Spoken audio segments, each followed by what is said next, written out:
Shalom, Bapak Ibu Saudara yang Tuhan kasihi.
Dengar firman Tuhan, merenungkannya, dan kemudian mengambil keputusan untuk kita memperkatakan dan bertindak di atas firman itu. Jangan lupa Bapak Ibu, ini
meyakini bahwa Tuhan mampu untuk menjawab semua pergumulan kita, menolong kita, sehingga kita dituntun kepada satu iman yang sejati, yaitu satu pemberian Allah, suatu hati yang percaya dan pengakuan yang benar memimpin kepada iman. Jadi Bapak Ibu Saudara yang Tuhan kasihi, Tuhan juga bergaul karib dengan orang yang takut akan Dia. Doa kita tidak mendikte Tuhan, karena segala sesuatu ada waktunya. Tentu waktu yang tepat dari Tuhan. Kadang-kadang waktu Tuhan tidak sama dengan waktu kita. Nah, kegagalan kita ada di situ seringkali. Kita merasa sudah bergumul, sudah mengucapkan firman, tetapi belum terjadi. Bapak Ibu Saudara, kita mesti tetap taat dan percaya dan ada di jalan-jalannya. Satu pengalaman iman yang saya hadapi ketika saya bergumul, saudara-saudara, untuk satu kebutuhan yang saya sedang hadapi, untuk kebutuhan membangun rumah ibu saya. Saya belum lama ada di Wamena. Saya melayani di sebuah sekolah dan operasional saya, berkat yang saya terima sangat minim. Untuk kebutuhan hidup pun sebenarnya sangat kurang, tidak cukup. Tiba-tiba saya mendapat surat dari ibu saya. Karena memang saya sudah berjanji kalau saya sudah kerja, maka saya akan membantu ibu untuk membangun rumah. Ibu menulis surat, baru rumahnya mau roboh. Mengingatkan janji saya. Saudara, saya hanya mengingatkan kepada Tuhan. Tuhan, bagaimana ini? Tolong dibaca surat ini. Saya tidak mau mengecewakan ibu saya.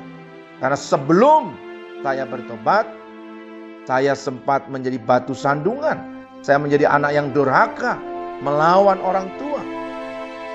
Tetapi ketika saya sudah bertobat dan mengikut Tuhan, bahkan ketika saya memutuskan untuk melayani, saya pun datang minta restu kepada ibu saya. Sekali ibu saya belum percaya kepada Tuhan. Nah, disitulah Bapak Ibu pergumulan itu dimulai. Kalau saya pikir tidak mungkin. Saya sempat cerita kepada pemimpin saya. Dan pemimpin saya hanya, ya Tuhan pasti tolong. Itu aja jawabannya, saudara. Tidak ada yang lain. Saya bermaksud supaya beliau yang kasih berkatnya. Bukan hanya dia kasih tahu bahwa Tuhan akan tolong. Tetapi saya harusnya mengaminkan. Tetapi kadang-kadang sikap hati saya juga belum tepat. Saya datang kepada Tuhan dan membawa pergumulan ini. Tuhan, tolong baca surat ini. Dan saya terus memperkatakan firman dan terus berdoa. Percaya kepada Tuhan. Saya tetap mengerjakan pekerjaan-pekerjaan yang menjadi tanggung jawab saya. Sekalipun itu tidak menghasilkan uang. Tidak apa-apa. Saya tetap melayani dengan sungguh-sungguh. Karena saya percaya. Apapun juga yang kamu perbuat, perbuatlah dengan segenap hatimu. Seperti untuk Tuhan dan bukan untuk manusia.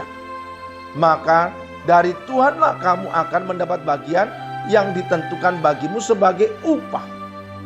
Saya memegang janji Tuhan. Karena dia memang sudah berjanji juga. Bahwa kalau saya meninggalkan ayah dan ibu, kampung halaman, pekerjaan, maka saya akan mendapat 100 kali lipat. Saya tetap ingatkan Tuhan. Saudara, beberapa waktu kemudian, saya ingat, saya habis nginap di sekolah dan menyelesaikan tugas-tugas yang harus diselesaikan. Karena saya masih seorang diri. Saudara-saudara, saya pulang dari sekolah, tiba-tiba dia cegat saya. Dan bilang, mari singgah dulu, saya kejar-kejar, cari-cari. Mas ini tidak dapat-dapat. Saya belum kenal baik orang itu, tapi saya pernah pelayanan dan dia tahu saya. Saya diajak ke rumahnya. Saya pikir mau apa, suruh mendoakan atau apa. Tiba-tiba dia kasih berkat, saudara. Kemudian orang yang lain lagi kasih berkat. Kasih berkat. Beberapa orang yang pernah saya layani, tanpa saya memberitahu pergumulan ini, mereka kirim berkat. Ada yang dari Poso, ada yang dari Jakarta, ada dari beberapa tempat. Ini kejadian berlangsung sekitar 2 minggu terus menerus. Dan puji Tuhan, dalam waktu yang singkat itu, uang terkumpul. Kebutuhan saya tercukupkan. Saya kirim uang ke rumah. Saudara, dalam 2 bulan kurang lebih, pembangunan rumah di tempat ibu saya berjalan dengan baik sampai selesai sekali bangun. Di kampung saya orang membangun tidak pernah seperti itu. Biasanya bikin pondasi dulu, baru kemudian tinggal lama, naik lagi, tahun baru mungkin bisa selesai atau lebih dari itu. Sehingga ibu saya dan orang-orang di kampung saya berpikir, saya sudah kaya. Padahal ini mujizat Tuhan. Bapak Ibu Saudara yang Tuhan kasih, iman itu terus bertumbuh. Kita harus tetap percaya. Bahkan ketika timbul keraguan-raguan, mungkin saja di dalam hati kita timbul keraguan-raguan. Sudah masih ingat kisah ketika seorang bapak membawa anaknya untuk disembuhkan dari ayan. Lalu murid-murid Yesus tidak bisa menyembuhkan. Lalu dia menghadap Tuhan dan berkata, "Tuhan, apakah Engkau bisa menyembuhkan? Apa katamu?" Dikatakan. Tidak ada yang mustahil bagi Tuhan. Tidak ada yang mustahil bagi orang yang percaya. Lalu orang itu berseru, "Tuhan, tolonglah aku yang tidak percaya ini." Saudara, kita harus terbuka kalau kita masih ragu. Kita minta tolong. Tuhan, tolonglah aku yang tidak percaya ini. Supaya kita terus percaya. Amin. Karena di tengah-tengah ketaatan kita tetap bersekutu dalam kesetiaan. Berharap, percaya. Tetapi iman kita kadang-kadang gugur. Karena omongan-omongan orang. Bapak ibu saudara, jangan sampai seseorang menggugurkan iman kita. Saudara yang dikasihi Tuhan, kita harus bisa membedakan hal-hal yang positif yang kita ucapkan. Belum tentu juga menjadi berhasil. Karena iman itu kita perlu mendengar Tuhan menyampaikan kepada kita. Dari firman Logos itu kita mendapat rema, mengalami pencerahan dari firman yang kita baca. Tiba-tiba kita diingatkan satu ayat, satu kata dalam firman Tuhan. Sehingga hati kita menjadi percaya, menjadi tenang. Kita memperkatakan apa yang diremakan oleh Tuhan. Iman kita akan terus bertumbuh di dalam kasih karunia Tuhan. Jadi saudara, jangan ragu, jangan malu. Meskipun orang mengejek juga, harus tetap percaya. Harus tetap mengandalkan Tuhan di dalam langkah-langkah kita.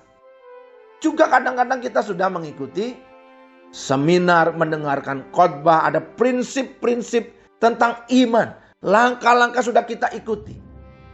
Tapi sekali lagi saya mau mengingatkan, Tuhan bukan langkah-langkah itu. Kita harus bersekutu secara pribadi. Saudara masih ingat? Ya, Yesus menebus kita. Bukan sekedar dosa kita, cara hidup kita. Tapi juga hubungan yang terputus.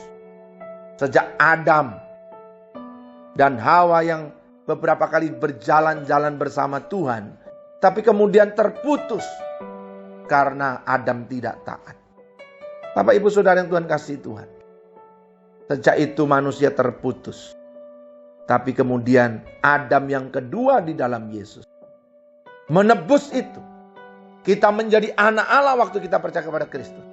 Kembali kita bisa bersekutu. Mendengar Tuhan berbicara. Mendengar pencerahan, pewahyuan, penyingkapan akan firman yang kita baca. Tuhan sudah tidak bisu lagi. Dalam artian, kalau sekedar kita beragama, Tuhan tidak bersuara apa, kita hanya mempercayai. Tek-tek aja. Alkitab ini kayak cerita dongeng. Tetapi ketika kita sudah ada di dalam Kristus. Karena iman kita adalah iman di dalam Kristus Yesus. Mari kita lihat satu bagian yang penting Bapak Ibu Saudara. Dalam Galatia pasal 2 ayat yang ke-20.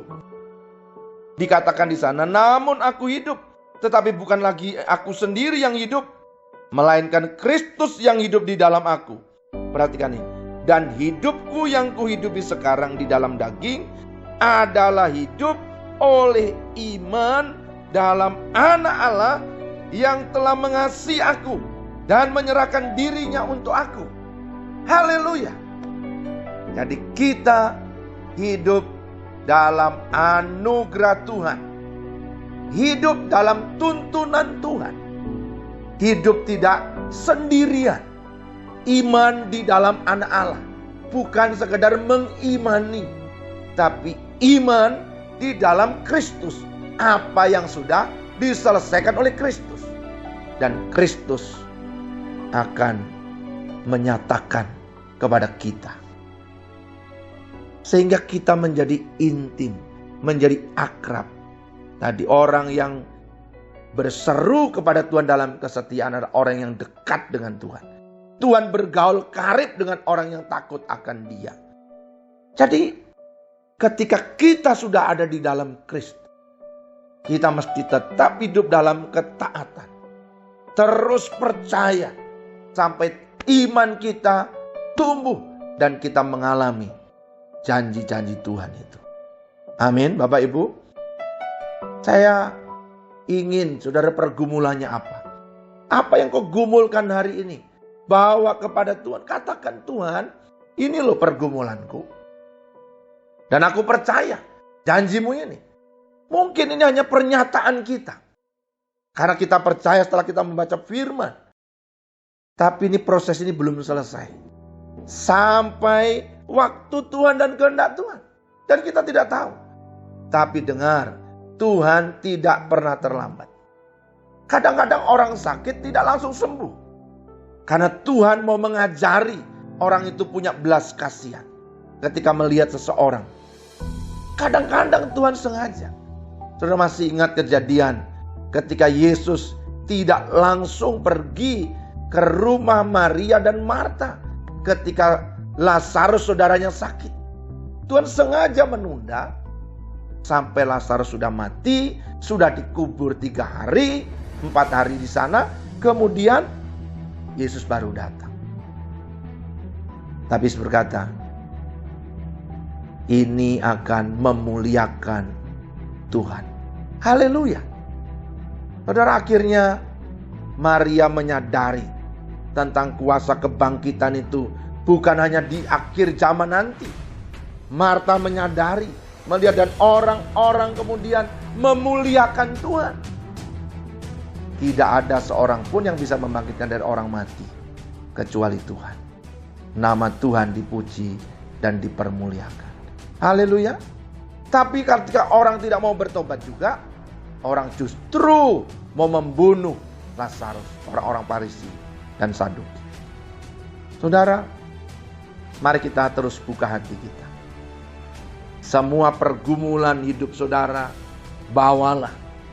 Imanmu akan bertumbuh di dalam kasih karunia Tuhan. Jangan biarkan imanmu stuck. Hanya engkau membaca firman atau mendengar firman, tapi firman ini tidak kita mengerti.